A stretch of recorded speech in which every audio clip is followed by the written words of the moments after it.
Let's see. Well, working from home, it's a controversial topic. We all were forced to do it during COVID, but some people are still hanging on to those days. And it's no wonder why when you look at this new survey that's just been released. A survey that looked at thousands of Australians has found that 39% admitted to doing something controversial while on the clock. Some of the things they did were 20% admitted to doing household chores, 18% watched a movie while apparently working at the same time, 13% confessed to napping, and 7% participated in a hobby like running, surfing, or golf. Now, Jacinta Allen is trying to mandate in legislation that 2 days a week you have a right to work from home. But when you look at the kinds of things people openly admit to doing while on the clock, I get why people might be supportive of working from home. But if you're a business, I mean, this is a nightmare for productivity.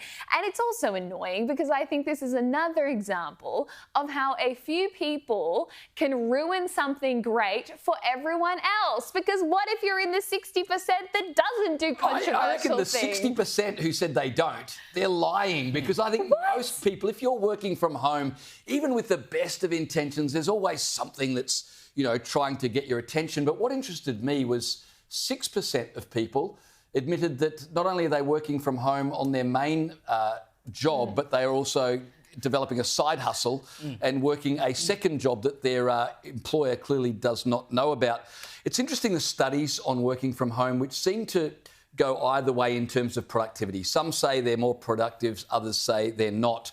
But what everyone agrees with is that working from home certainly helps retention rate for employees. And now we know why, because who would quit a job where you're able to spend half of it watching movies, having a nap, or out on the golf course? Well, 9% said they were getting frisky while they were at home supposedly working. I mean, forget about being on the clock. They were on the... Sorry, you can fill in the blank. But I am the first to say that working from home is a rort. I've called it shirking from home for a long time.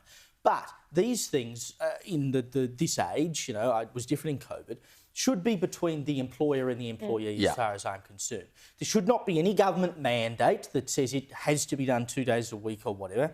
It should be between employer and employee. And if the employer feels that they are getting as much productivity out of the worker at home, regardless of what they might be doing in their working hours, then good luck to the employer and the employee. I mean, it may well be that some people do work better at home and, say they get 9 hours of office work done in 6 hours at home. If they want to watch a movie for the next 3 hours, well, that's between you and your boss, basically. On the whole, though, I don't like working from home. And I think most people who have any ambition don't work from home. Because, if you're in the office, it's much easier to get things done. It's much easier to work collaboratively. I mean, chasing up people for Teams meetings, and if you want to, you've got to send them a message and then wait for them to respond. I mean, in the office, you walk up to someone's desk and say, how about this? And I think if you're in front of the boss, it's better for you anyway. So, look, forget about working from home. Just go to the office. If for no other reason, then it's a social place to be. Because there is a data that shows that people who work from home report higher levels of loneliness. So for all this, it's so great working from home, they say it's wonderful, to commute and all this stuff, they do actually miss out on the opportunity to socialise. Get back to the office.